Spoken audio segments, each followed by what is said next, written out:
أعوذ بالله من الشيطان الرجيم بسم الله الرحمن الرحيم الحمد لله الذي نور قلوب العارفين بنور معرفته وأثبت فؤاد أنبيائه وأوليائه بقصص الأنبياء والمرسلين وأكمل إيمان المسلمين والمؤمنين بولاية علي أمير المؤمنين عليه السلام والصلاة والسلام والتحية والإكرام على أفضل الموجودات العبد المؤيد والرسول المسدد المصطفى الأمجد المحمود الأحمد أعني أبا القاسم محمد صلى الله عليه وسلم وآله الطيبين الطاهرين المأسومين لا سيما بقية الله في الأرضين روحي وأرواح العالمين لتراب مقدمه الفدا واللعنة الدائمة على أعدائهم أجمعين من الآن إلى قيام يوم الدين أما بعد فقد قال الله الحكيم في كتابه الكريم بسم الله الرحمن الرحيم واعلموا أن ما غنمتم من شيء فإن لله خمسه وللرسول ولذي القربى واليتامى والمساكين وابن السبيل صدق الله العلي العظيم. Today I've been asked to talk about the distribution of Khums, the religious tax. But before I talk about Khums, there are a number of other questions that people have asked. I'll quickly answer one or two questions. One of the questions was concerning a person, a scholar, a Jewish scholar of Islam, who has refuted the existence of 12th Imam, that no one has seen him. And he has started proving that there is no Imam, and many Muslims now believe in him. Well, sometimes people believe in what they want to believe in, and sometimes they believe because of the reasoning. So sometimes you believe because a person is stronger than you in reasoning, and they may convince you on something wrong. Even on doing something illegal, someone may convince you. There is no harm in breaking the law, and they convince you that there is no harm in taking some drugs, I don't know. So all sorts of people out there to confuse. The ulama believe that belief in a God is very simple. It is in our nature. So you believe in one God without any reasoning, without any complicated reasoning. So very simple reasoning proves the existence of God. But then why do the scholars write books and books and books and hundreds and thousands of pages proving existence of God? They say that they do that because there are people who are writing against God so much that they need to write the existence of God. They need to prove the existence of God in so many books or so many reasonings they present, or proofs on the existence of God they present. So they go into so much detail because there are people writing against God. Likewise, we don't need to prove the existence of the 12th Imam al-Islam to the people. It is very simple that if you believe in 12 Imams, then it is very simple. Allama Muhammad Iqbal, one of the greatest philosophers of 20th century, he has written in Farsi, Urdu, English, even probably German. He didn't believe in the 12 Imams. And once he went to Allama Hayri, Allama Syed Abul Qasim al-Hayri and Allama Ali Hayri, father and son. They migrated from Iran to Pakistan. Well, there was no Pakistan then, to India or Lahore, the current day Pakistan. And they migrated and started living there. And he went to them and he said, a Shia took him to these scholars, and they were both philosophers, theologians, and experts in fiqh and tafsir and many, many different sciences. Very learned. Many books. Their tafsir is very famous. The father and son wrote it, and the father started off tafsir called Lawame ut-Tanzil. You can't tell the difference when the father left off where the son started. The father's Lawame Tanzil, each, there are 30 parts of the Holy Quran, not surahs, not chapters, but parts. So the Muslims divided it into 30 equal parts. So if they want to read it in 1 month, then they would just read one part every day. So he wrote one volume on each part.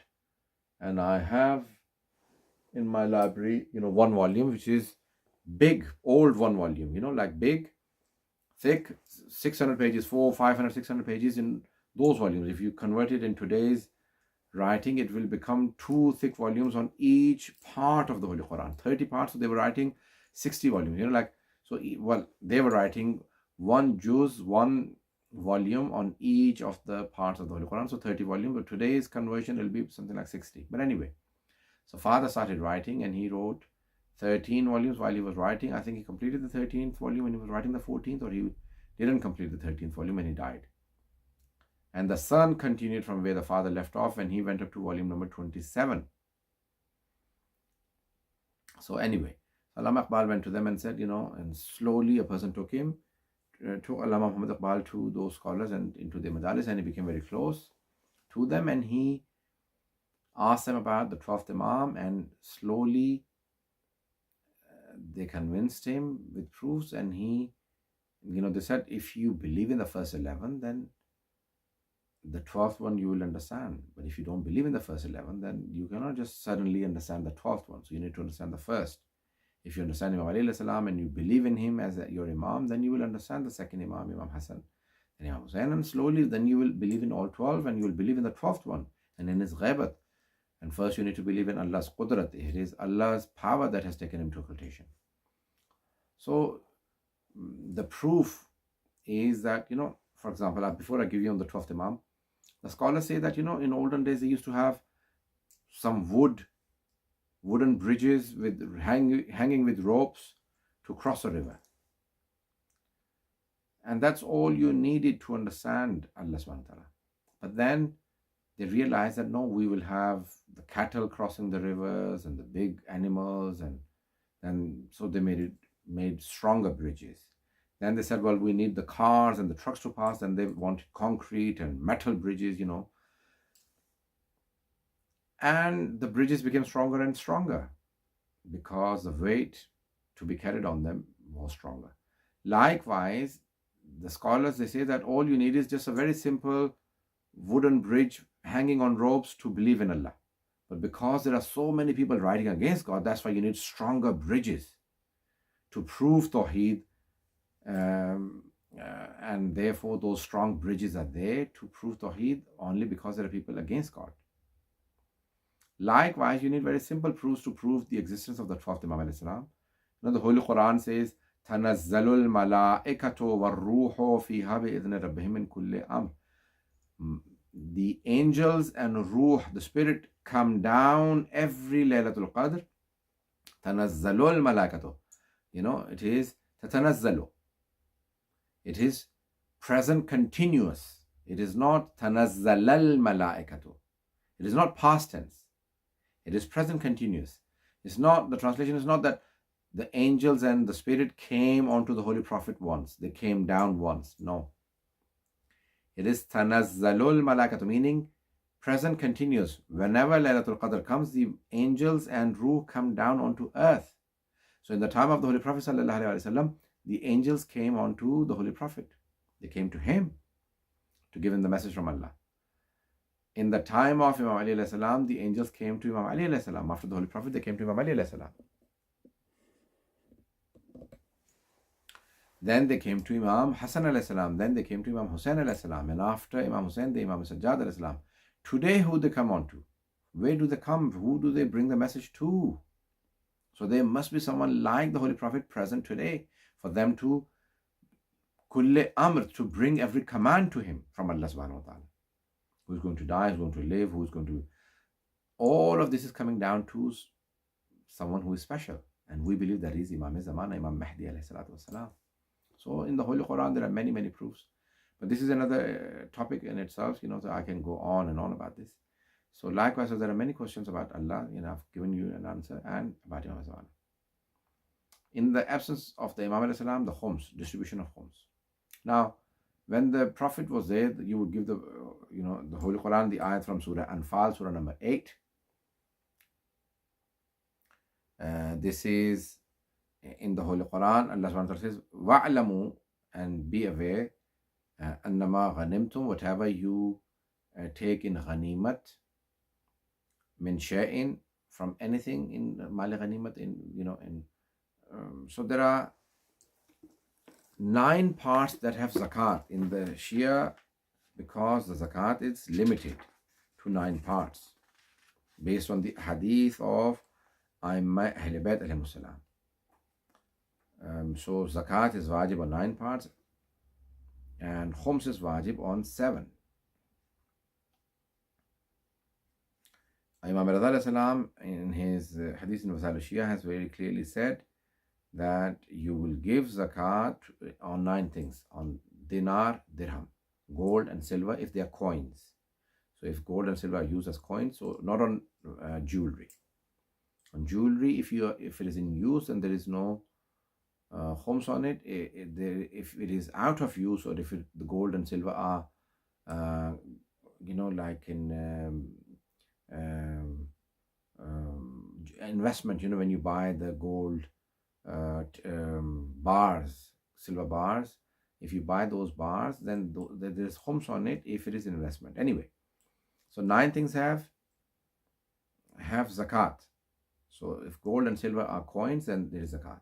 Then there are 3 animals on which you pay zakat. Camels, so no zakat on horses and donkeys or other animals. And then cows and buffaloes, they have 1 category. And then there is zakat on goats and sheep. So now these are the 3 animals. So other animals, there is no zakat. On camels, for example, there are nisab. Nisab is when they reach a specific amount or number. That's when you give zakat. So likewise, on gold and silver, there is nisab for zakat. And for camels, I've talked about this before, but if you have 5 camels, then you give 1 goat in zakat. If you have 10 camels, then you give 2 goats or sheep in zakat. But if you have 6, still 1. 7 up to 9, only 1. As soon as you reach 10, again, then there are 2 sheep or goats. If you have 11, nothing. 12, nothing. So if you have 4, there's no zakat. So again, 11, 12, 13, 14, same applies as 10. As soon as you have 15, then you have 3 goats or sheep that you have to give as zakat. 16, still 3. 17, still 3. 18, still 3. 19, still 3. And as soon as you have 20, then you have to give 4 goats or sheep in zakat. So 11, again 2, 12. Again. So if you have 21, then again, same rule as 20 applies. Up to 24, same rule as 20. As soon as you have 25, then you have to give 5 goats or sheep in zakat. As soon as you have 26, then you have to give 1 camel in zakat. Anyway, now, and then again, then 36. So then there are nisab. There are 20. There are altogether, I think, 16 nisab for camel. And then there is zakat. I can tell you if you want.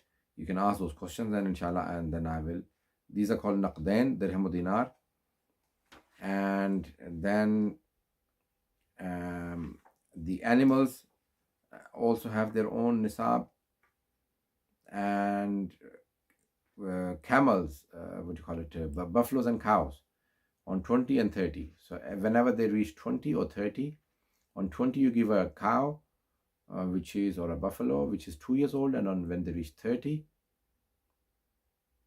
then you give a 3-year-old cow. So so the nisab of the animals, it's different. Anyway, sorry, I think it's 30 and 40. Yes, 30 and 40, not 20 and 30, 30 and 40. So 30 cows, you give 2-year-old cow, and 40 cows, you give a 3-year-old cow. And likewise, you keep going up. So if you have 50, then there's nothing. 60, then there'll be 2 2-year-old cows. And if it is 70, then you give again 2, but 1 2-year-old and 1 and 3-year-old. But in between, again, so you don't calculate. So if it is 69, then still the same rule as 60 applies. If it is 79, still the same rule as 70 applies. But as soon as it becomes 80, then you give 2 cows, which are 3-year-old each. When it becomes 90, then you give 3 cows, 2-year-olds each. Anyway, so likewise for goats. Goats, if you have 40, then 41, then you give 1. And then if you have 105, so there are nisab for zakat. And if a Syed gives zakat, then he can give it to Syed and non-Syed. And then you have the 4 crops on wheat, barley, on raisins, and on dates. But on rice and other things, you don't have zakat, but then you have khums. So on any of these, there is zakat. If they reach 125, if I'm not mistaken, 125 kilograms of nisab, if they reach that amount, then you give zakat. Then there is khums. Khums is on 7 things. Okay, so 7 things have khums. So what I have explained to you is basically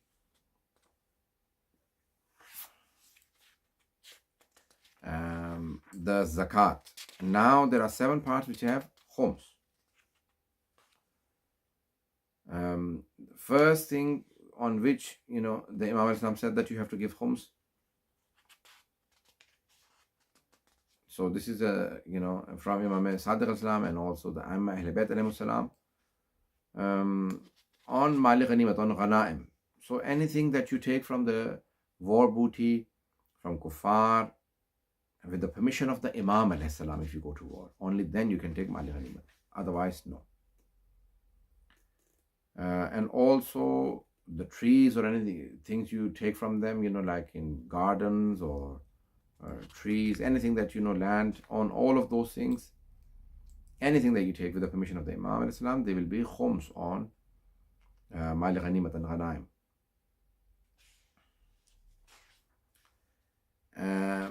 Now the second thing on which khums is wajib, so anything you take in Ghanaim, for example, war booty, it doesn't have to reach a nisab. It doesn't have to reach an amount. Anything that you get, you have to pay khums on it. Now, second is mines. So if you have gold mine, or if you get from silver mine, or any of the mines, iron, metals, rubies, diamonds, anything you get from the mines like Firoza, anything, you have to give khums on it. Okay.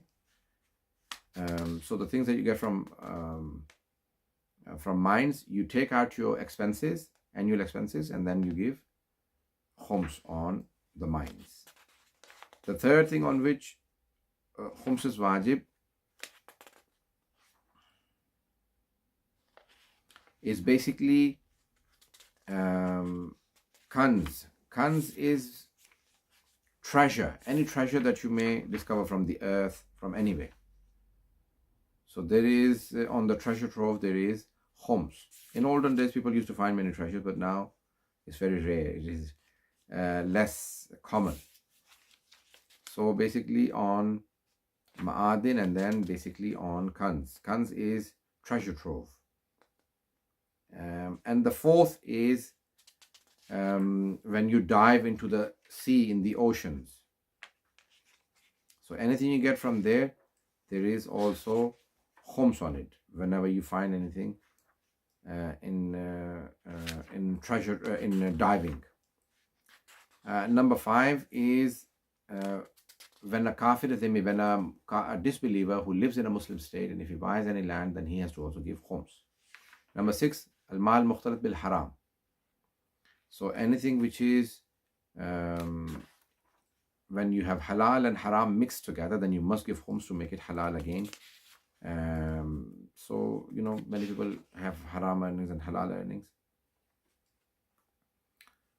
again, so then there will be khums on it. And number 7, anything, any other earnings and any other income that you may have. So if it is regarded as income, then you, at the end of the year, after going through all of your expenses, you pay khums on it. Do I have time? Yes. So you pay khums on it. So anything which is regarded. Now, ulama say mirath, inheritance, is not amongst those. And likewise, anything that you did not expect, or insurance money that you get, or pension money, golden handshake. So, so you don't have to suddenly pay on it. That is regarded as your annual income. So basically, it is not, it is amongst income. So you spend it, and then if you make any savings.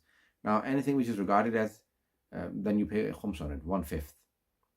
Now, so the Holy Quran says that there are 6 parts when you pay khums. Khums means kul means full, nisf means half, nisf, thulth means 1/3, rub' means 1/4, khums means 1/5, oshr means 1/10.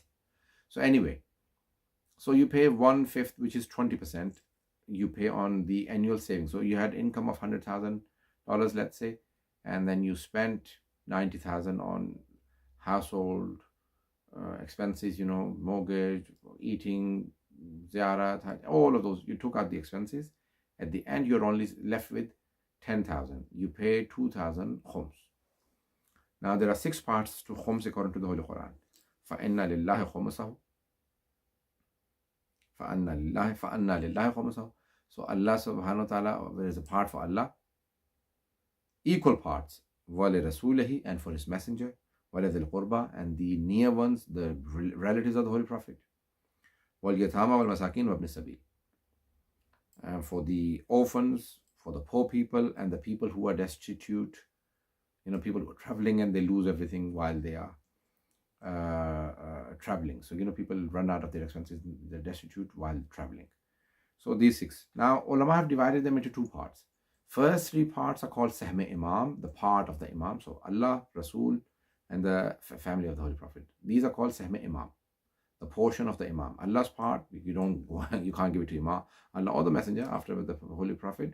Everything that. So there are 3 parts that go to the Imam, which is called Sahme Imam, and 3 parts for Sahme Sadat. Khums is for Sahme, for Syed. So, half of it is for Imam.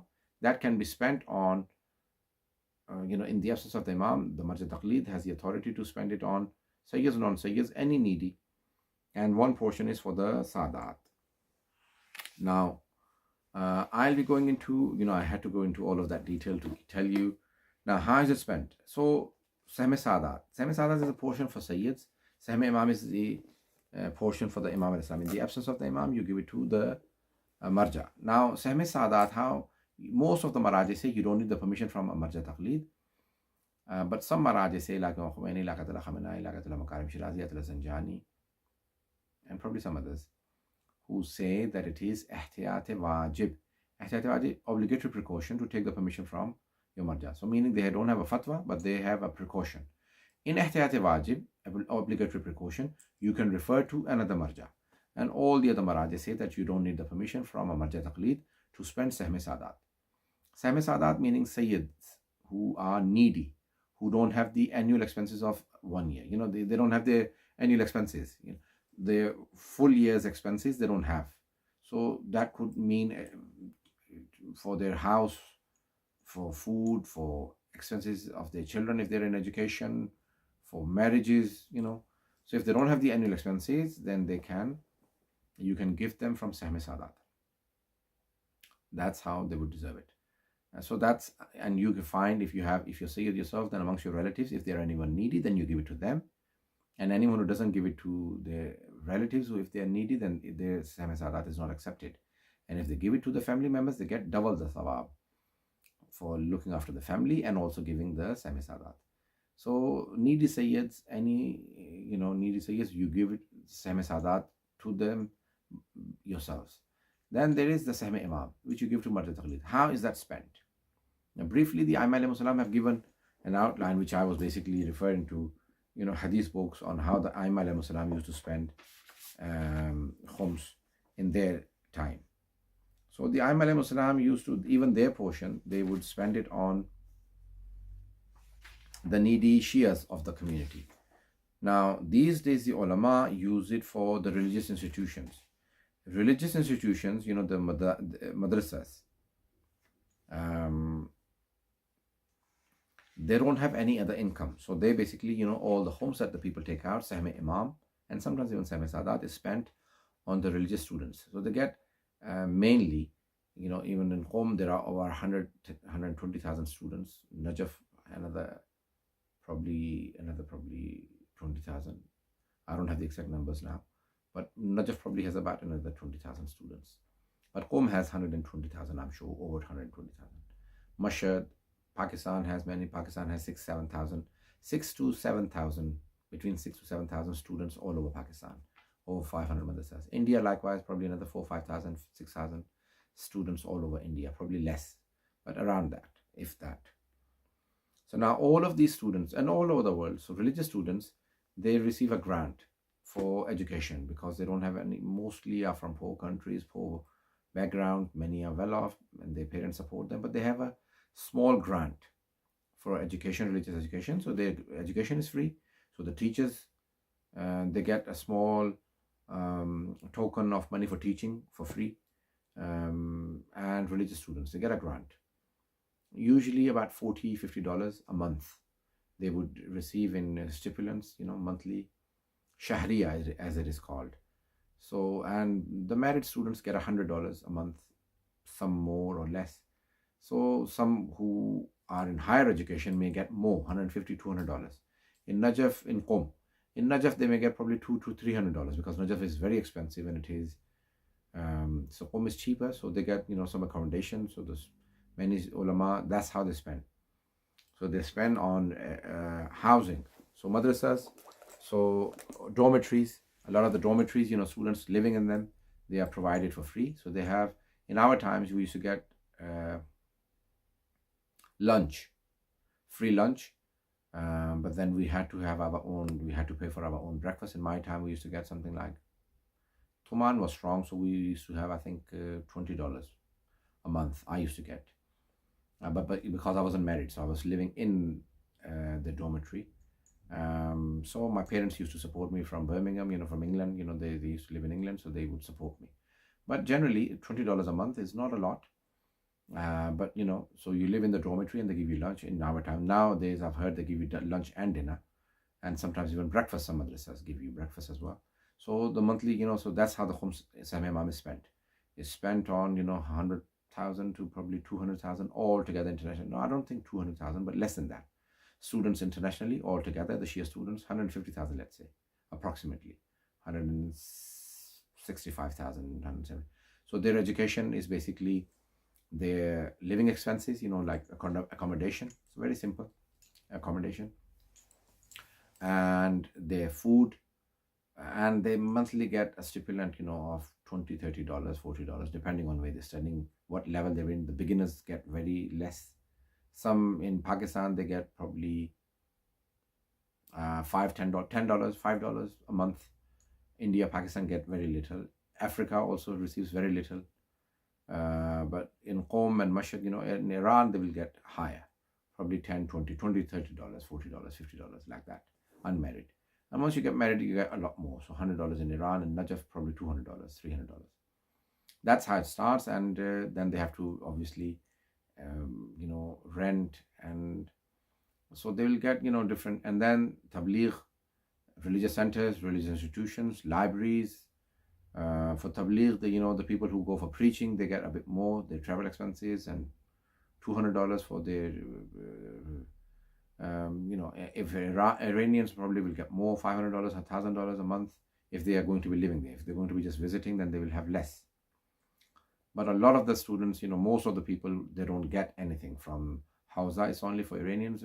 Very few non-Iranians will be designated as Muballighin. So for Tabligh, very few people who get paid, or for teaching, very few people who get paid. In Iran, they will get paid, but outside, not really. Now, likewise, a lot of the Khums that is distributed, many people get ijazas for their own masajid, Imam Bargahs, they get, masjids, and Imam Hussainiyas, they get Khums permissions, so they give Khums and they use it themselves for many religious projects. So many of the religious projects are basically supported by, especially Tabligh and institutions, religious institutions. They are supported through Khums.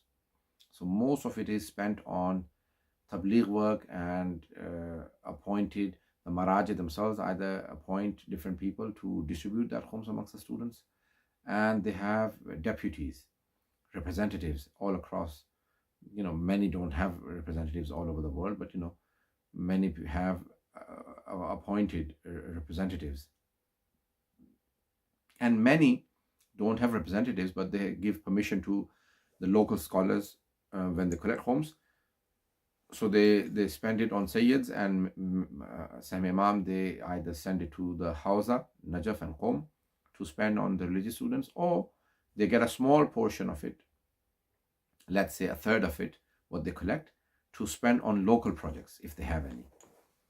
And if they need, then they can spend it on their own needs as well. Otherwise, they spend it on local projects and tabligh. And many don't have any permission to use any part of portion of homes. So anyway, so most of it is used in religious institutions and tabligh work. So that's how, in the absence of the Imam al-Islam, is khums used. Many scholars have also used khums to build hospitals, schools, institutions. In populations where there is a Shia population, like in Qom, Adalogul Pagani built a hospital. In other parts of the world, they built, with khums money, they have built big centers, offices, like Al-Khoi Foundation, I don't know. They have built many, many institutions and Hussainiyas, mosques, religious institutions. So different Maraji build different institutions. In olden times, even, like building bridges in the Shia towns where they had no bridge, nothing, when they were floods and everything. So it is basically used for the betterment of the Shia community. And it is used for the orphans, and, a lot of orphanages are being run through it. And so different institutions are running on khums, on different religious programs. That's how khums is spent. Let's pray to Allah subhanahu wa ta'ala. Oh Allah, give us tawfiq to understand Quran and Ahlul Bayt alayhim salam, and follow them, obey them.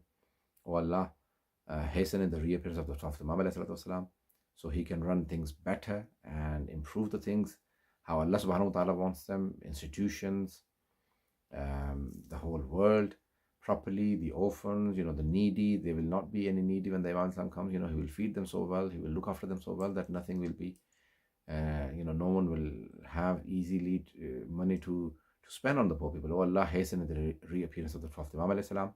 Oh Allah, forgive us our sins, increase in our sustenance, in our knowledge. The people at Hussaini Islamic Society in Seattle, they've organized this. Oh Allah, increase in their tawfiq. Oh Allah, bless all the mu'mineen with prosperity, success, iman, and sustenance. Oh Allah, protect our holy sites. Oh Allah, remove all the problems and illnesses from the surface of the earth, all the viruses. Remove them, oh Allah, and bless us with health, wealth, iman, and good understanding of Quran and Ahlul Bayt. Wassalamu alaikum wa rahmatullahi wa barakatuh.